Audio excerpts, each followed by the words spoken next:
Hoje à noite, então, a gente tem convidados, duas pessoas que eu vou pedir para o professor José Adriano nos apresentar agora. As pessoas que estão nos visitando e que também vão dirigir a palestra nessa noite. Eu queria, então, convidar a professora Uta. Ela é a atual diretora da Missions Academy da Universidade de Hamburgo. Ela que fará a conferência, né? Então, eu, mais uma vez, agradeço. Muito obrigado por sua presença aqui, né? E por compartilhar com a gente esse assunto muito importante. Uma das atividades da Missions Academy é dar apoio em todos os sentidos, inclusive financeiro, através das igrejas na Alemanha ou de outros lugares, também para estudantes de outras partes do mundo. Então, e tem alguns estudantes da Ásia, lá da África. Um desses estudantes da África, da Tanzânia, está conosco aqui hoje. Eu poderia... Ele faz o...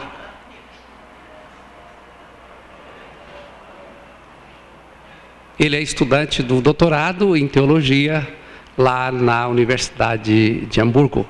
E ele tem esse suporte. Então, para a gente é uma alegria muito grande recebê-los, né? E também esse encontro aqui está em continuidade com o outro encontro ou outros que queremos para que a gente possa estreitar os laços como instituição de ensino teológico no Brasil e na América Latina, e esta instituição da Alemanha, que também que tem dado apoio em vários sentidos para a educação teológica e muito diretamente para pessoas de várias partes do mundo, né? Então, eu agradeço muito, muito obrigado mais uma vez, muito obrigado, thank you. Boa noite em Suíça. She is asking you for saying good night.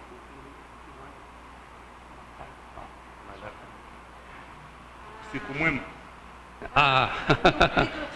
Vamos ensinar isso. Usiku mwema. Usiku mwema. Usiku mwema.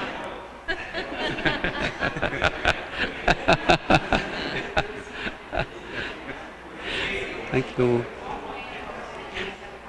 Ele já está, ele começou a gostar do Brasil porque eu fui obrigado a levá-lo a uma churrascaria ontem à noite.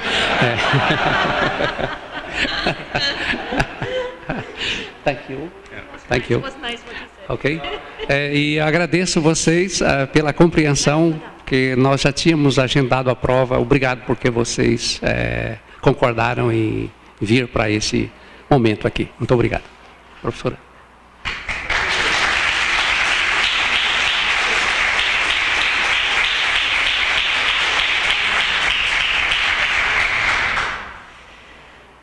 Mais uma vez, muito obrigado por essa oportunidade. É um prazer para nós estar aqui com vocês. Nós dois somos pastores luteranos, Lutheran pastors. Mas gostamos muito da atmosfera ecumênica que reina aqui na Faculdade Unida. É muito especial que de todas as igrejas as pessoas se juntam para assim, construir um mundo diferente, fazer uma diferença e também se juntar e não quebrar relações. Isso é muito especial para nós, mas nós também somos ecumênicos, porque ele vem daquele canto da Tanzânia, eu sou do norte da Alemanha, então e nos sentimos muito recebidos nessa comunidade acadêmica aqui com vocês. Muito obrigado. E diga de novo boa noite em Kiswahili. Can you say boa noite em Kiswahili. Again, boa noite. Bom, good night, something like this. De novo aqui. Usiku mwema. Usiku mwema. Thank you.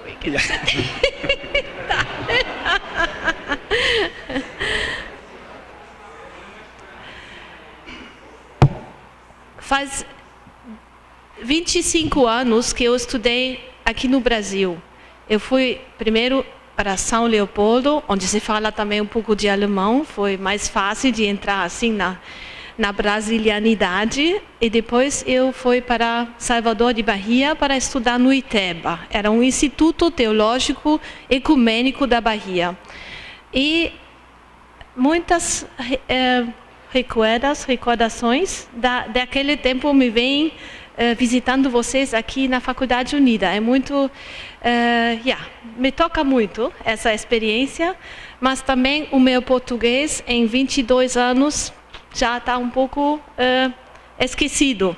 Por isso, vocês me ajudem se alguma palavra não sai assim. Eu não quero ler um texto, eu quero falar com vocês, mas é um desafio muito grande. Então, desculpa por essa inconveniência. Eu quero falar sobre a situação atual na Alemanha, que é uma situação especial. Estamos recebendo muitos requerentes de asilo nesses dias. Eu vou falar primeiro sobre a situação atual na Alemanha, porque eu também aprendi aqui no Brasil que é importante conhecer o mundo, entender as pessoas, entender a situação política também, antes de julgar teologicamente e referenciar a realidade, a Bíblia e a nossa teologia. A teologia da libertação diz sempre que a análise é o primeiro passo, entender é o primeiro passo. Eu trouxe isso para minha vida teológica aqui do Brasil. O segundo passo seria dar uma olhada na Bíblia, a palavra de Deus, aqui nossa fonte, para ver o que diz sobre migração, que podem ser as inspirações para hoje da mesma Bíblia. Conclusões teológicas e consequências para o engajamento das igrejas. E a teologia da libertação tinha sempre um outro passo, que era festejar a vida. Isso nós vamos fazer mais tarde com cerveja, não sei o quê. Mas vocês também têm aula e prova, eu sei, é muito difícil nesses dias. Então vamos começar com a situação atual na Alemanha. A situação na Alemanha nesses dias e os debates políticos sobre a migração referem ao número crescente de requerentes de asilo. Tem que ser claro que é só uma secção da migração que se acontece na Alemanha. Nós temos também outros que vêm, por exemplo, pessoas bem qualificadas, engenheiros, assim, pessoas com uma graduação acadêmica, que são bem recebidos. O processo de chegar na Alemanha como alguém com uma formação alta, a um nível muito alto, é muito diferente de o que nós vamos falar hoje. Isso é um fenômeno no nosso mundo, que os que trazem assim lucro para um país são os bem-vindos, e aqueles que pedem para um pedaço de terra onde podem viver em paz é muito mais difícil.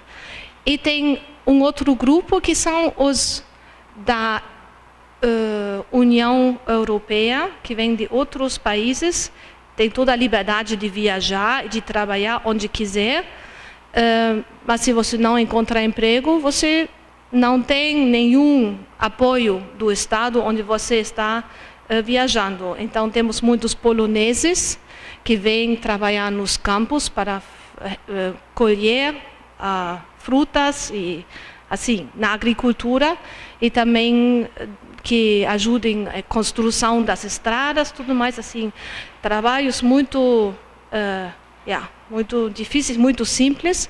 E também muitas mulheres que vêm da Romênia, que ajudam nas famílias alemãs com os idosos, com as crianças. Esse também é um outro setor de migração, de pessoas que têm a liberdade de chegar.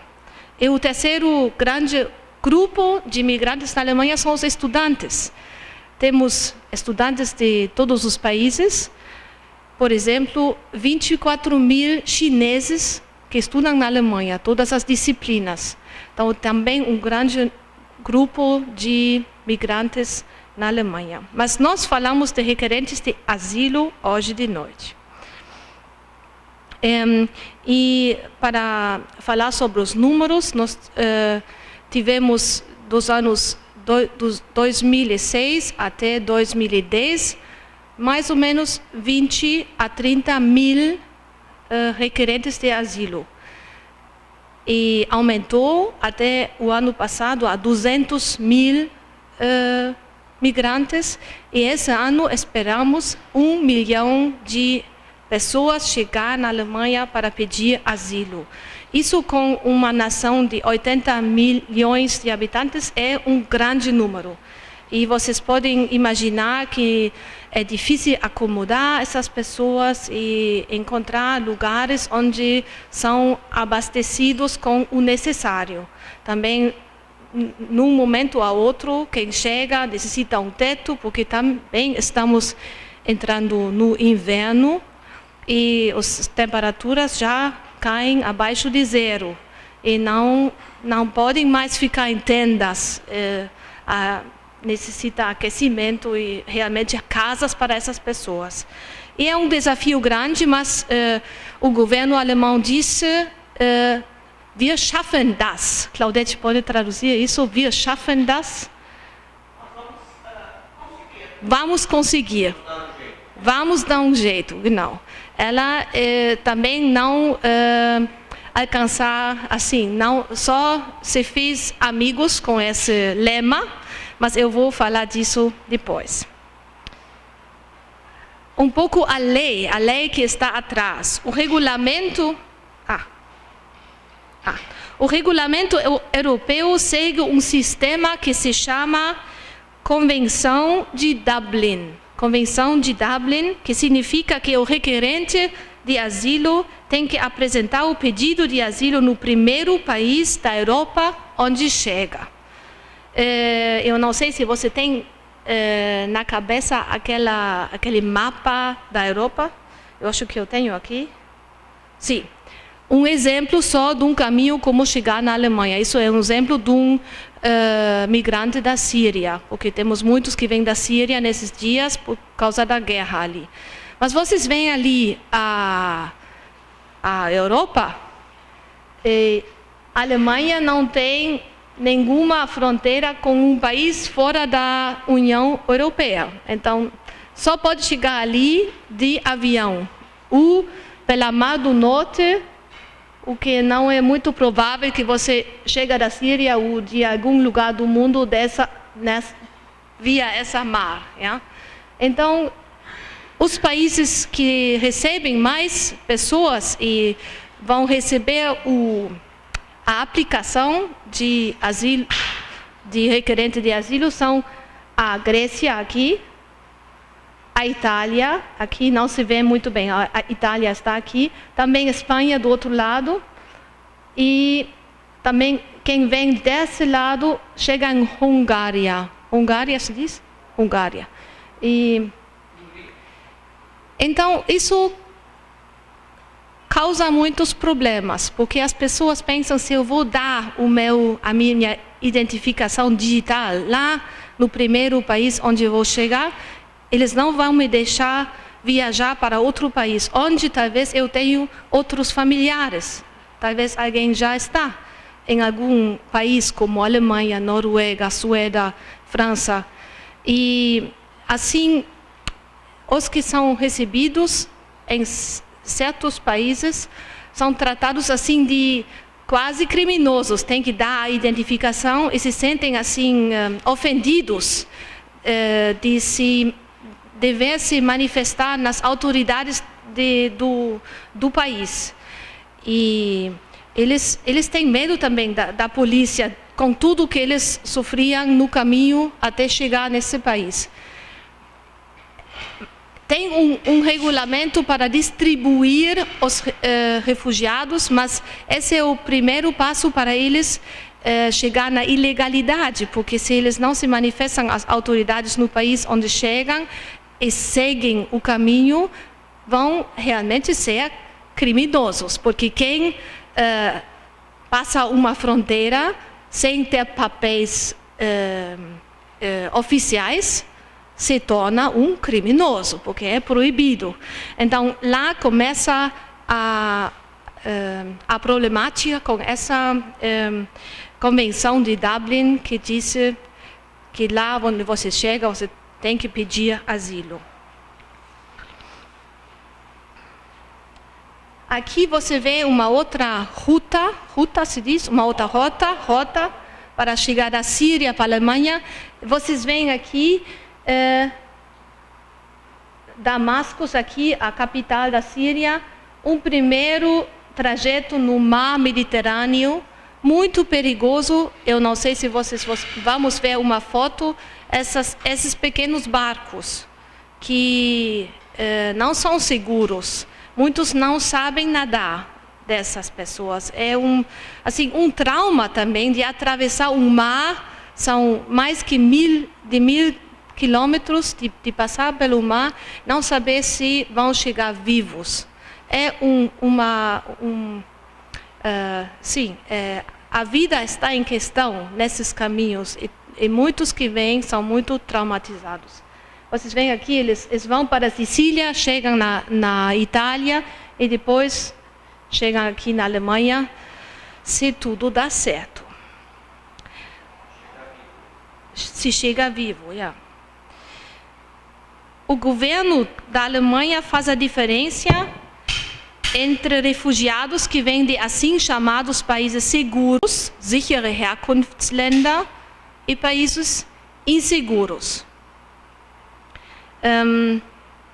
Os países seguros, normalmente a gente deveria ser enviado logo de volta para o país de onde vem.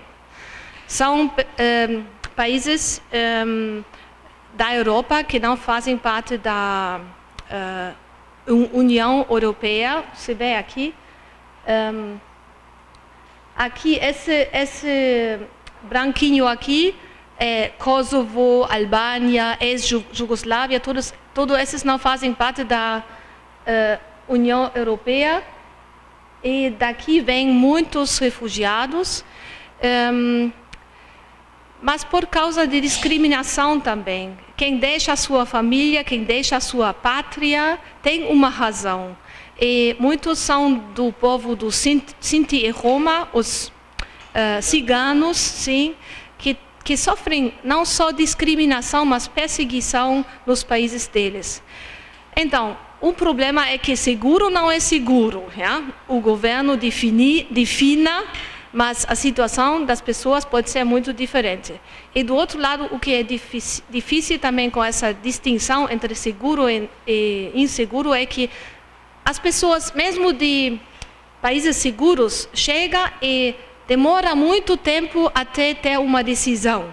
Então, vem com criança, a criança vai para a escola, faz amizade com outros, eles têm uma vizinhança, eles se estabelecem um pouco no país e depois de 10 meses, 8 meses, 1 ano e meio, são enviados de volta, porque a burocracia não funciona tanto e é uma tragédia humanitária, assim como as pessoas perdem toda a ligação com o lugar onde eles estão. Yeah?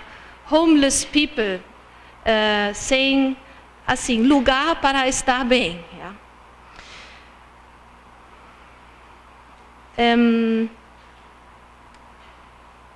Países inseguros são a Síria, com a guerra ali, Afeganistão, mas depende onde você chega na Europa, porque não tem uma definição europeia sobre países seguros e inseguros. Alguns, como a Noruega, dizem que Afeganistão é seguro. Então, se um afegano chega na Noruega, vai ser enviado de volta. Se chega na Alemanha, pode ficar. Isso também faz uma inseguridade total para os que vêm. Não sabem onde vão ser distribuídos com essa Convenção de Dublin. E é muito arbitrário. Se você tem chance, você chega num país onde você está aceitado. Se não tem chance, você vai ser enviado. E também essa definição muda muito. Não é uma lei assim para os 10 anos a vir, mas é uma lei que assim muda. Depende da situação política naqueles países. Então, pode ser que você diz, eu vou para a Alemanha porque eu vou me refugiar, num dia em que, ou num mês em que era um país inseguro, e você é bem-vindo. Mas no trajeto, nessa longe caminhada até a Alemanha, isso muda. Você chega e todo esse esforço é assim, perdido. Ligado a essa distinção oficial, tem uma outra mais popular, assim, que pessoas são consideradas pela população alemã como migrantes de pobreza, Armutsflüchtlinge, aqueles que fugem da pobreza, e outros que são refugiados políticos.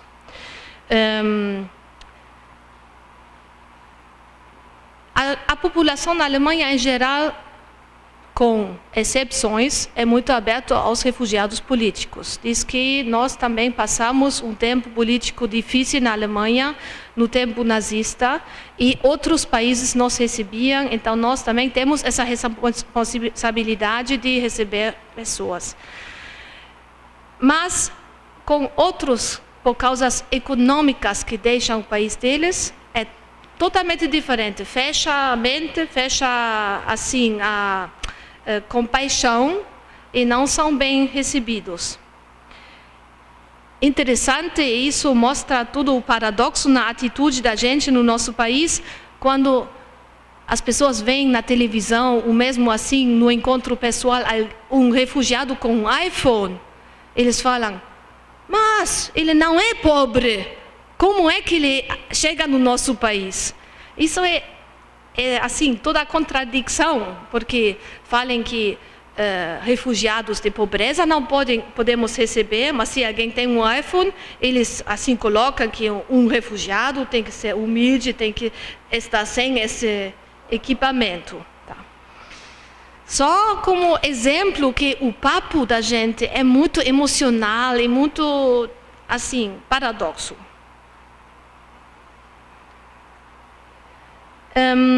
Dentro da sociedade alemã, vivemos uma tensão crescente entre aqueles que apoiam a política do governo de receber com muita generosidade aos refugiados e aqueles que protestam contra uma cultura do bem-vindo.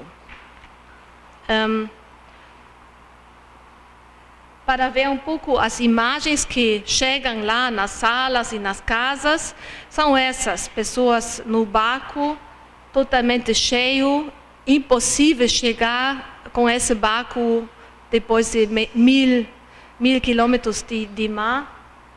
Pessoas que chegam pelos caminhos de trem, trajeto de trem, assim, ferrovia.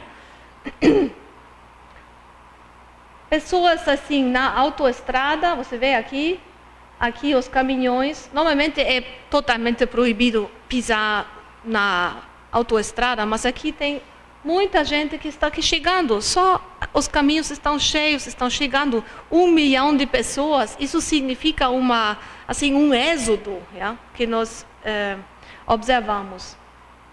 E também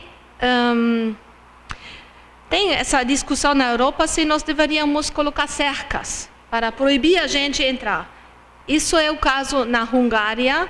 Eles diziam, nós não queremos mais receber essa gente. São muitos que não têm razão, que não têm objetivo bom para chegar, então eles colocaram essa cerca, mas a gente mesmo assim vai. Faz feridas se machuca nessa cerca e com todas essas imagens da televisão e tudo mais, a população é dividida naqueles que querem seguir. E quando você chega em Hamburgo, minha cidade, com trem, você vê jovens e idosos que querem acolher, que tem uma vesta de amarelo que diz aqui orientação, aqui comida, aqui café, em todas as línguas, assim. Cada um tem sua tarefa para receber essa gente.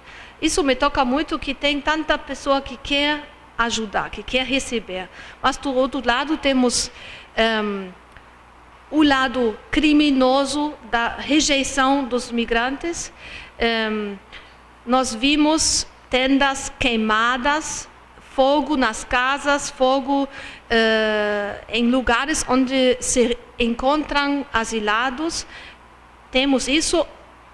Os responsáveis se colocam contra esses crimes, mas também tem um lado mais legal, não legal, mas legal, opositório de ilegal. Um partido alemão que diz claramente que refugiados não queremos. Uma alternativa para a Alemanha se chama. Outro partido é europeus patrióticos em contra da islamização da Alemanha.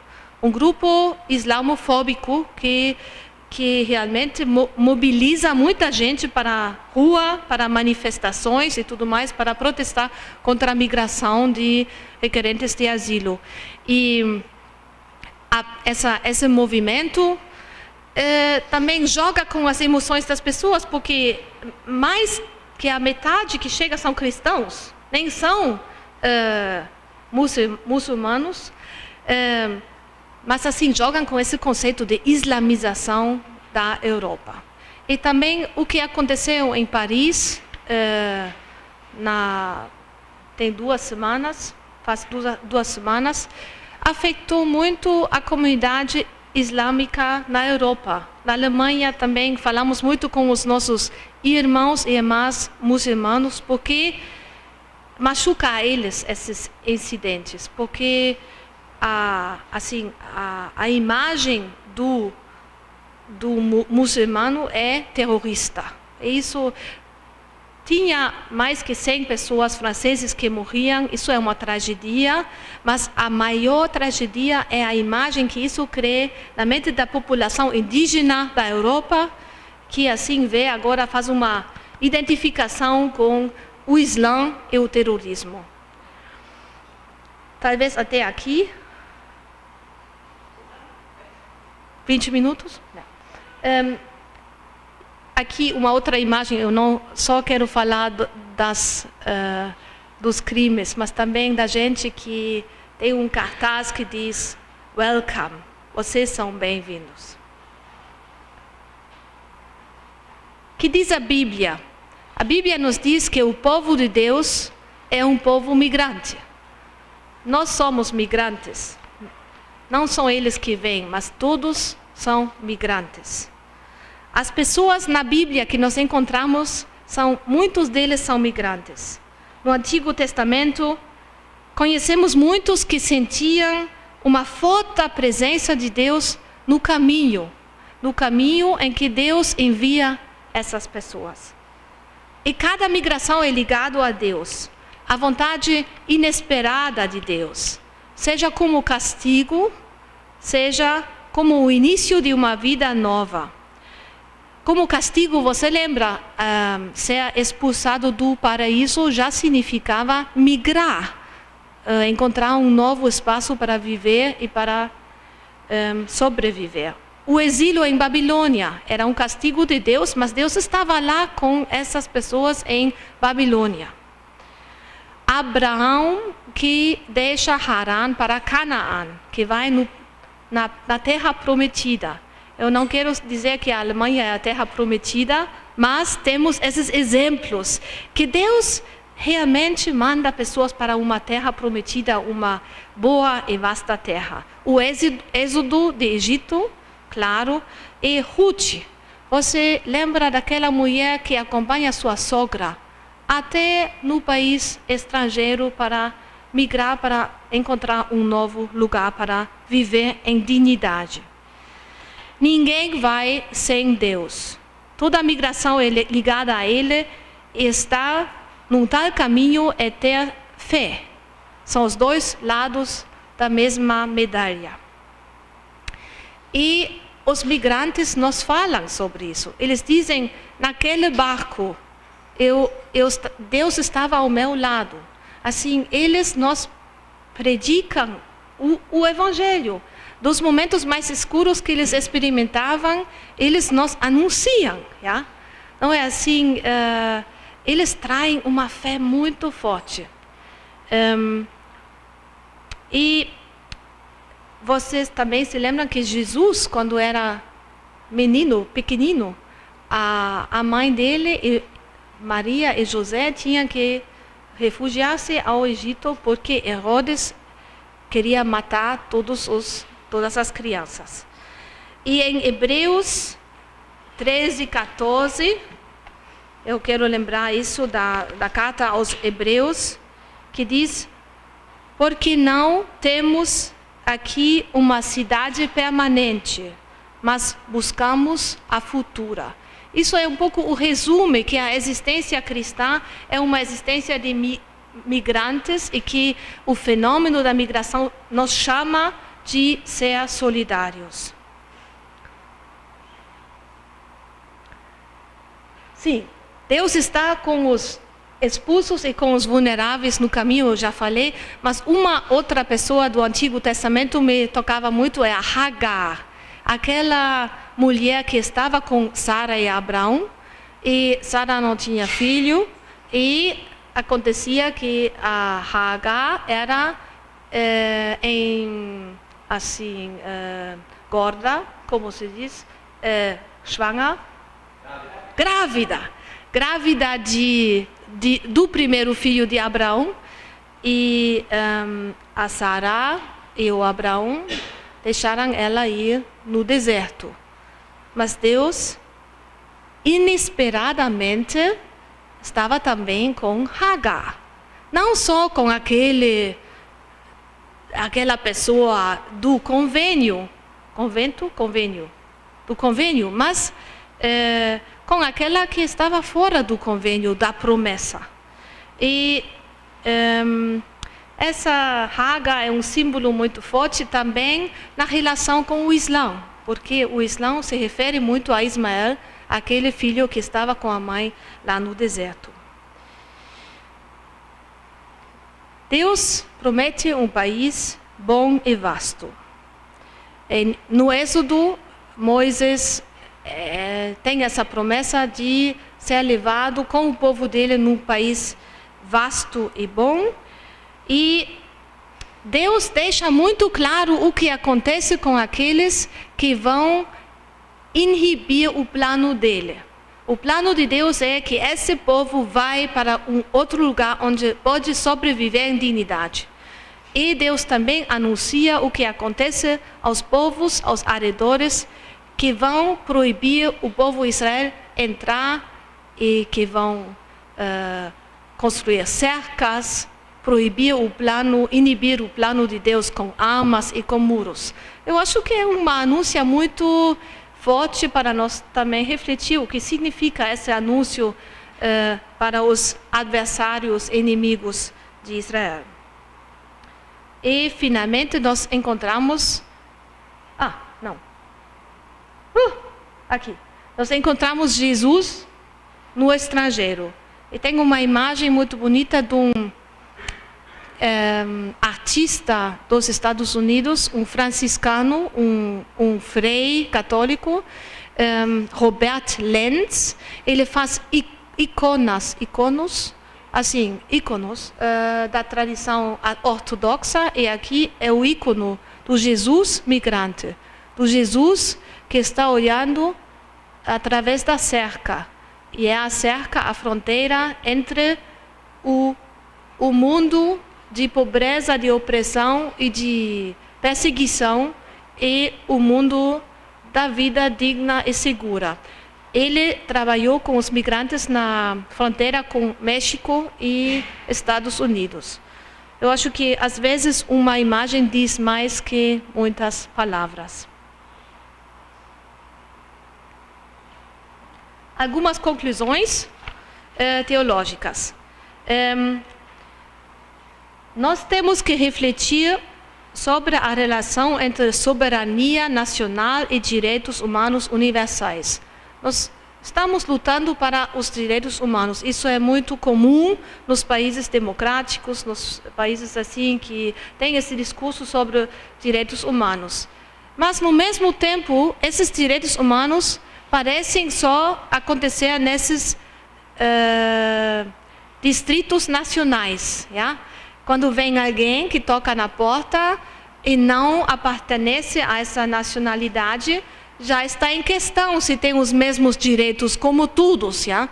Um dos direitos humanos é que todos são tratados do mesmo modo, yeah? Numa certa nação. Mas quando vem de fora, os direitos humanos estão em questão. E eu aprendi muito de um livro dos Estados Unidos. 3 teólogos escreveram sobre o povo excepcional. Exceptional people. How migration shaped our world and will define our future. Uma tentativa de descrever uma teologia da migração. Se vocês querem ver depois, eu tenho o livro aqui. É muito recomendável, não só para aprofundizar o inglês, também para uma nova perspectiva sobre esse assunto. Eu vou aqui fazer uma citação. When it comes to immigration policy, our ideals of human rights and equality prove to be exclusive and limited in praxis. Quando chegamos ao assunto da migração, o nosso ideal dos direitos humanos e de igualdade de todos se mostram muitos limites dessas ideias que nós temos e que nós colocamos e chamamos todos os dias. Uma praxis exclusiva que contradiz a nossa convicção dos direitos humanos. Segunda conclusão para mim seria que nós temos que refletir sobre a relação entre julgar e agir na questão da migração na Europa. Hoje tem que tomar em consideração a história da migração ao longo dos séculos. Aqui também vocês todos têm, pode ser muito atrás, mas uma descendência de algum país na Europa, na África, num lugar que não é de origem brasileiro. Infelizmente, eu não vejo aqui indígenas. Pode ser que também tem essa descendência, mas era uma migração forte no século XIX, especialmente, também antes, que assim é uma identidade também europeia de ter gente com o mesmo nome aqui no Brasil. Nós ficamos alguns dias, Pini e eu, no sul do Brasil, e está cheio de Müller, Sulzbach, Nussbaum, tudo isso. E isso também nos faz ver que a migração nos recebeu. Era uma realidade muito acolhente aqui também no Brasil. E temos que rever essa relação e essa história. E de novo, esse livro fala: The world has never been more integrated or connected, and yet the movement of people and migration is now more regulated than ever before in history. Isso diz que hoje em dia tudo é conectado, tudo é globalizado. Assim, produtos podem, cada banana pode fazer o torno de todo mundo, mas a situação das pessoas que se movem de um lugar ao outro nunca foi tão limitado e tão regulamentado como hoje. E a outra citação vai repetir o que eu disse sobre a América Latina. Do ponto de vista bíblico, temos que analisar teologicamente também a relação entre migração e injustiça. Só um minuto sobre Ghana, posso? Tem pessoas que vêm por causa econômica, e a Alemanha diz não. Mas quais são as causas, assim, a motivação das pessoas que vêm, por exemplo, de Ghana. Temos um grande grupo de imigrantes de Ghana na minha cidade, Hamburgo. Mas em Ghana, a União Europeia comprou os direitos de pescar na costa da África do Oeste. Todos os direitos estão com a União Europeia, assim podem se preservar os peixes lá no Mar do Norte, no Báltico, porque são já muito pescados e estão se como? Mas agora está melhorando, a biodiversidade está lá, porque agora estamos pescando lá na África. E só alguns dados aí. Super troller da União Europeia, também barcos alemães, com esses, vocês sabem, assim, é um pequeno barco e braços assim, vai pescar durante uma noite 250 toneladas de peixe. E é o que um pequeno barco africano não faz na vida toda desse pescador. O que eles fazem em uma noite. E outra coisa, em uma noite eles jogam fora tanto lixo são pequenos peixes que não se vendem na Europa, de uma quantidade que 34 mil africanos podiam sobreviver um ano inteiro. Esses números mostram a injustiça fundamental de relação entre os países. E não adianta dar alguma almosen.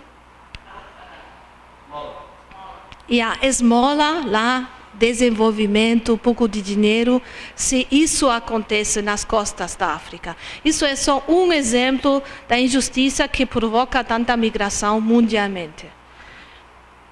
A próxima eu vou... Consequência para a igreja. É importante também ver que a igreja é só um agente nessa questão e nós temos que juntar-nos com outras forças na sociedade. Não somos nós, as igrejas, que vão salvar essa questão, e é também uma prática em que nós podemos aprender muito de ser parte de uma sociedade civil com muitos agentes. E o que é o mais importante para mim é que as igrejas, aqui nós temos um espaço, a igreja tem essa oportunidade de criar espaços em que migrantes e indígenas podem se encontrar, podem se conhecer, podem tornar pessoas uns aos outros, com visagem, com história, podem falar uns aos outros. Interessante que na Alemanha, nas regiões em que tem muito poucos migrantes, a reserva e a agressão contra estrangeiros é muito mais forte que em partes onde já estão acostumados a receber gente, onde tem já uma sociedade multicultural, multinacional. Então, encontro é tão importante e a igreja é chamada de procurar esses espaços de encontro. Só mais duas palavras. Nós temos também asilo nas igrejas, quando as autoridades vão mandar alguma família onde um filho é muito doente, alguma coisa, para prevenir uma decisão precipitada, a igreja pode receber pessoas num assim chamado asilo. Isso é um método, um instrumento muito concreto para ajudar migrantes. E por último, eu quero dizer, eu não sei se vocês concordam, mas eu tenho certeza que a igreja não vai ficar a mesma. A igreja tem que abrir as portas, tem que se deixar mover e também mudar por essa mudança da sociedade. E a igreja vai ter muito mais aspectos, vai ser muito mais colorido, e também acho que as igrejas não podem pensar que o futuro da humanidade vai ser cristiana. O futuro da humanidade vai ser com muitos fés, e nós temos que formar uma sociedade onde a fronteira entre diferentes fés e diferentes denominações é um presente para nós e não um desafio, um problema. Temos que ver que a diversidade é um dom de Deus. Muito obrigado.